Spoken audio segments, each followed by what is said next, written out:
Hello, we are live. Happy Tuesday. I'm Kamira and I am here with Dr. Simarta, and we're going to be talking about parenting a child with chronic illness. And she knows about this from three perspectives: being a parent with a chronic illness and how that affects her parenting a child who has a chronic illness, being a patient with a chronic illness, and being a doctor. So she knows she can come at it from all different perspectives, and she's going to help us with that.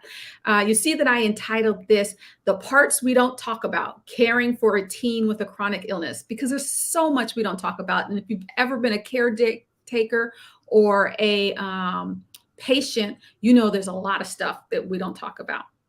I have good news. Smarta has generously offered to give two audience members complimentary books because she has a book by that same title, "The Parts We Don't Talk About." Her life as a doctor, patient, and caregiver. So I'm going to give you the name of that book again: "The Parts We Don't Talk About: My Life as a Doctor, Patient, and Caregiver." She has agreed to give two audience members complimentary books. And all you have to do to win that is to email me at kharding, at yourteenmag.com. Put in the subject line of the email Dr. Smarter's book, and you see how to spell her name right there, and send me your postal address. And what we're going to do is you have until 5 p.m. on Friday, April 21st to get me that email. After that, I'm going to randomly select two audience members, and Smart is going to send you the book. This means it gives people a chance who are watching us on replay to That's send it true. in. So again, that email address, and it will be popped into the comment section, is kharding at yourteenmag.com. Welcome. Thank you for having me. You're very welcome. I'm so happy that you're here. Some people may know that Dr. Smarter was my very first guest on Tuesdays with Kamira. This is full circle for us. It is. It is. Absolutely. Growth is essential, right? Yes, yes, yes. And I hope people who've been watching have seen growth in this show. And we have a completely different topic. Then we were talking about family nutrition and teen nutrition. And now we're talking about chronic illness and your experience, your book, and the three perspectives that we just talked about. So why don't we do this up top? Why don't we define chronic illness for everyone?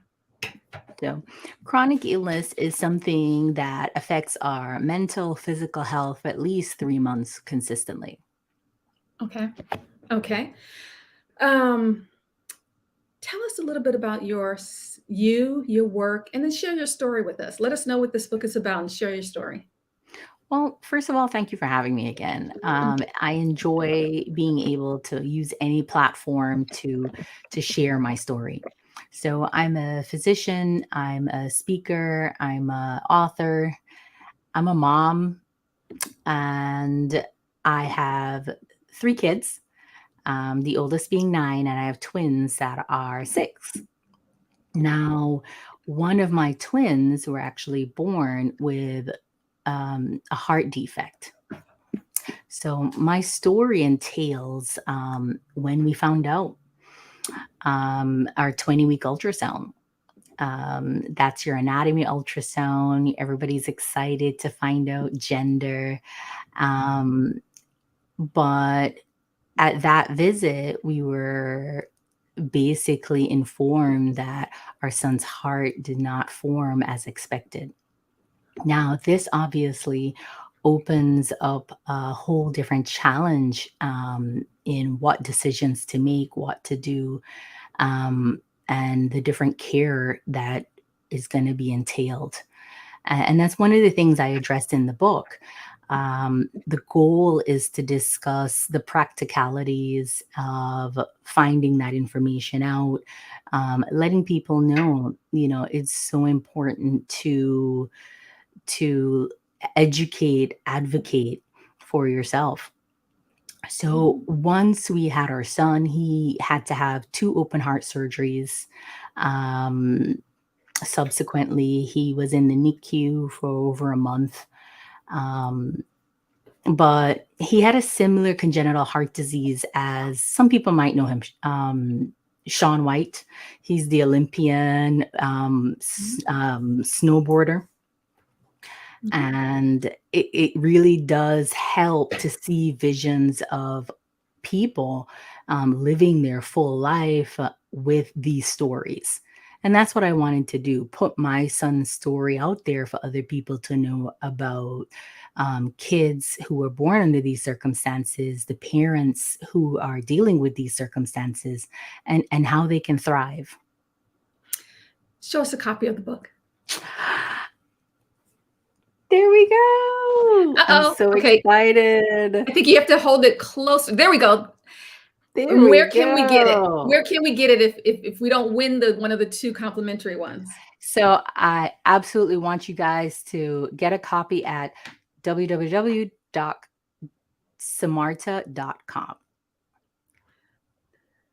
Simarta.com. Okay. Or Mhm. is Simarta.com or It's doctor? Mhm. Simarta.com. Okay. So we want to make sure that we get that in there. Yeah. And we can always put that in the chat. Okay. Yeah.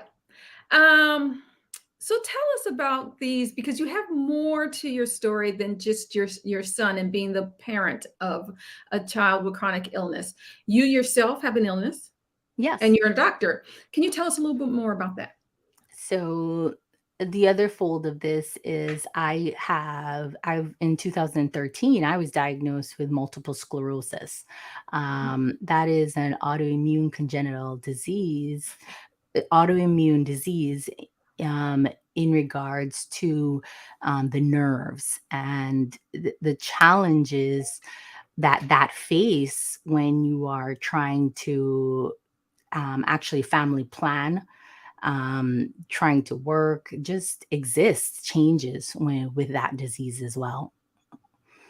Um, as a physician as well, I see the other side of the table. I always tell people my perspective is one that I understand the mental and physical um, parts of both the journeys of being in healthcare.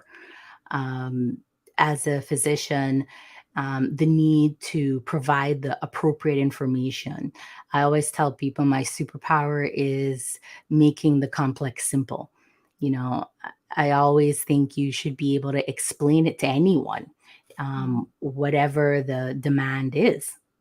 So I think through dealing with my son and dealing with my own medical health, I have learned a lot about the compassion and explaining to patients how they need to advocate for themselves, whether they're dealing with me or dealing with another specialist or another doctor, how essential those things are.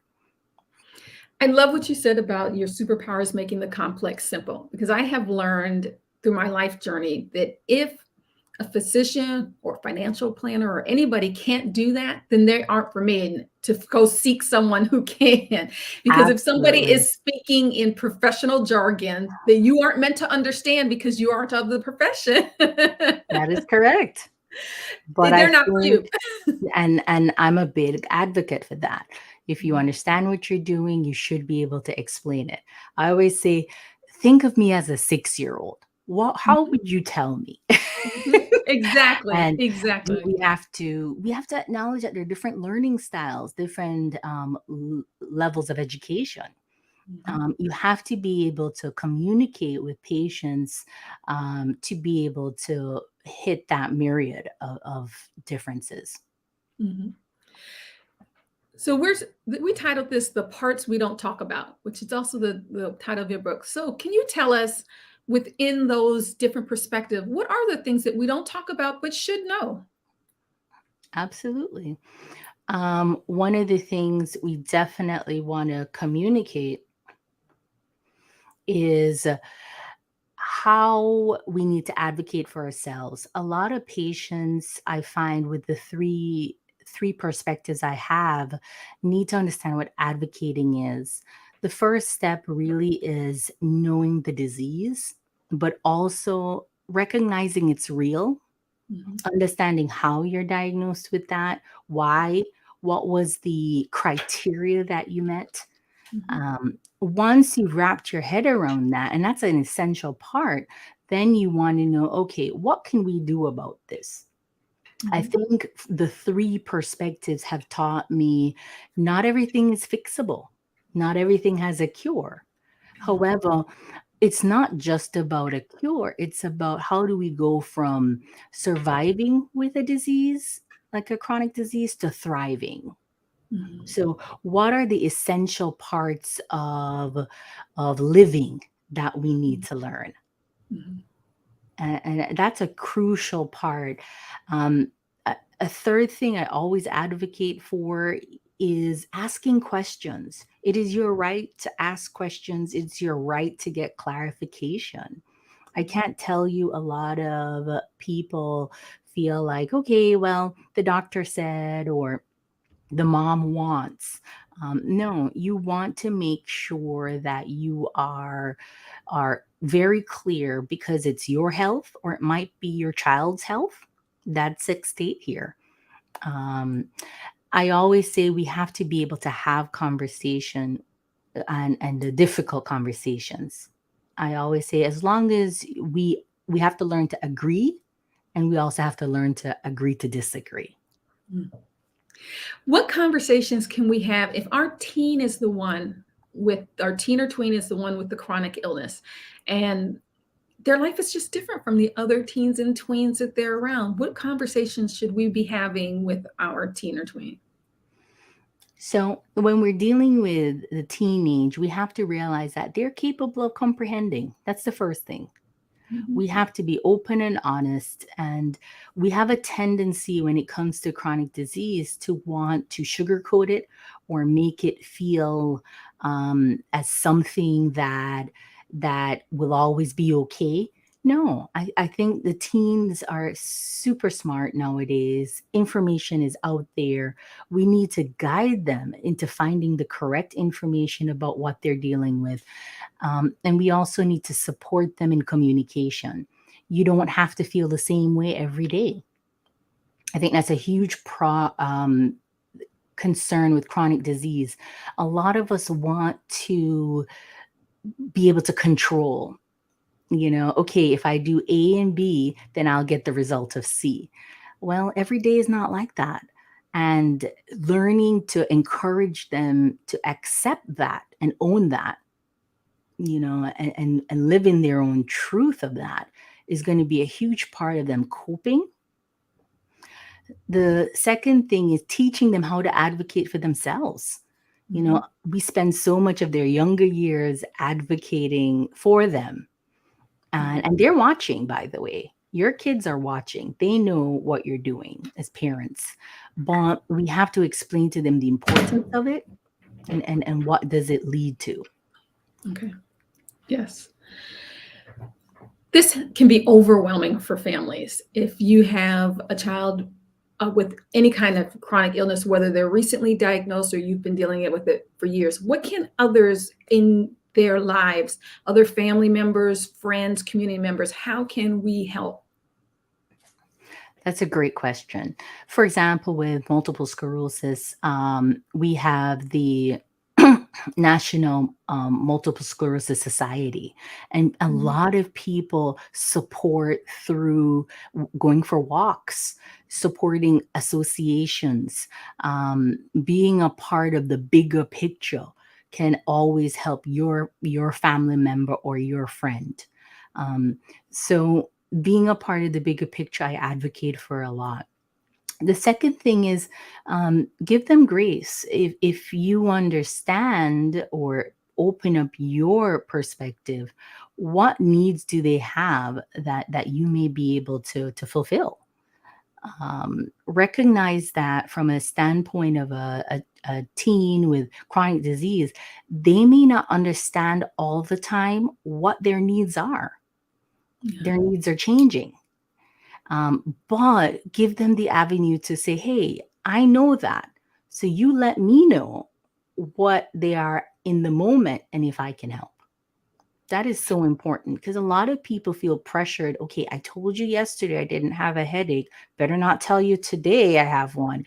But it's not Uh-huh. really like that, you know? Mhm. Mhm. What surprised you? Because you've been a physician for a minute, you've had your own illness for a little bit, but then you're the parent of a child and you're going through this from a different angle. What surprised you, both positive and negative, about parenting a child or with an illness?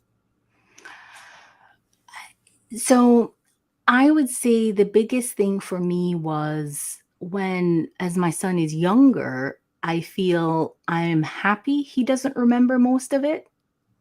Um, I think that was the biggest thing for me. I think I walk around with all the memories, and mhm, that's okay as the parent.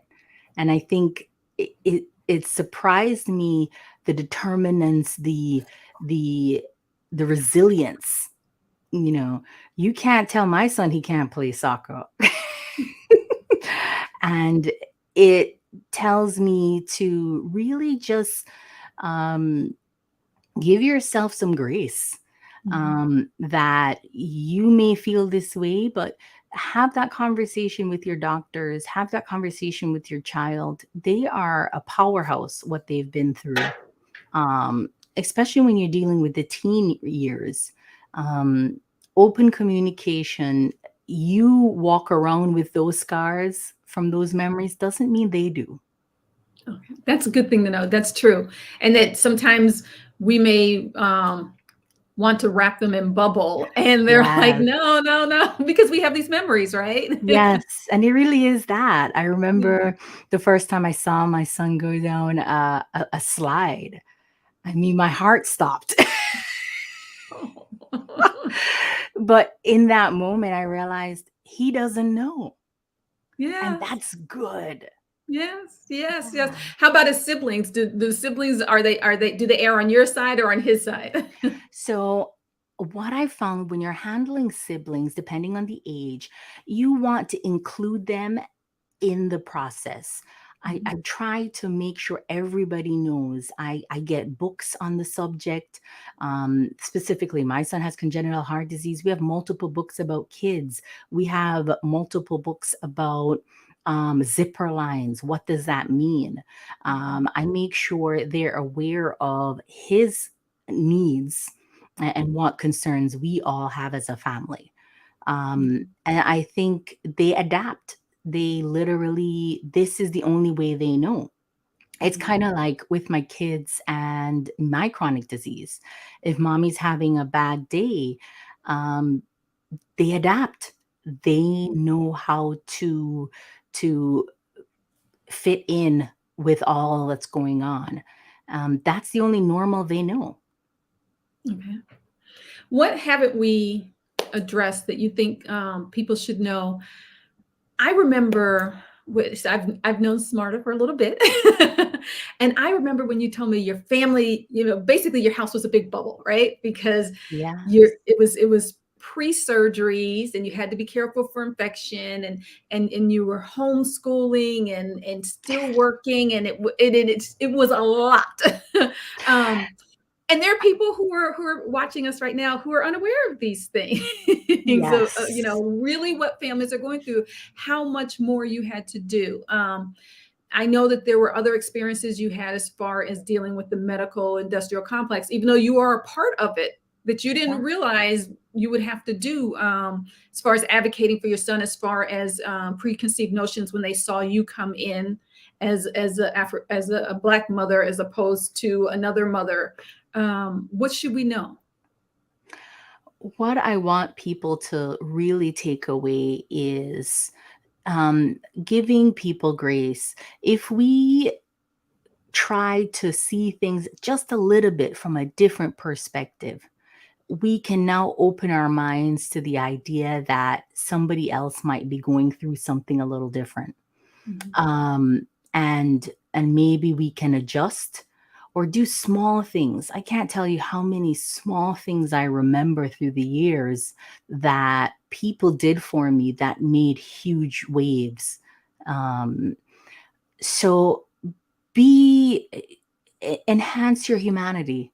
Mm. It really is that. I think nobody wants handouts in these situations. Everybody's trying to veer for the same success of thriving.